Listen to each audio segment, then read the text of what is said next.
Video. So এখন যে আপনারা মসজিদটা দেখতেছেন এটা হচ্ছে দিল্লি জামে মসজিদ। আর এই যে গেটটা দেখতেছেন এই গেটটা হচ্ছে দিল্লি জামে মসজিদের মেইন গেট। আর ওই যে পিছনে যে লাল দেওয়ালের মতো দেখা যাচ্ছে এটা হচ্ছে দিল্লির লাল কেল্লা। ছোট থেকে আমার শখ ছিল যে দিল্লি একদিন যাব, দিল্লি গিয়ে তারপরে লাল কেল্লা, দিল্লি জামে মসজিদ, দরগা এইসব দেখবো।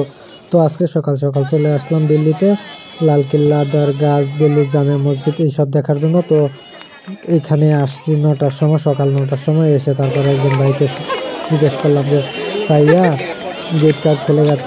তখন বাইরে বলছে যে গেট খুলবো 11টায়, তাহলে এখনো 2 ঘন্টা বাকি, এখন কি করব? ওই জন্য একটু ঘোরাঘুরি করছি, করে তারপরে এখানে মানে একটা হোটেলে গিয়ে বিরিয়ানি খেয়ে তারপরে আসলাম। এখানে তবু 5 মিনিট ছিল, 5 মিনিট এখানে দাঁড়িয়েছিলাম। তারপরে গেট খুলছে 11টায় গেট খোলার পরে তারপরে সোজা আমরা চলে আসলাম উপরে।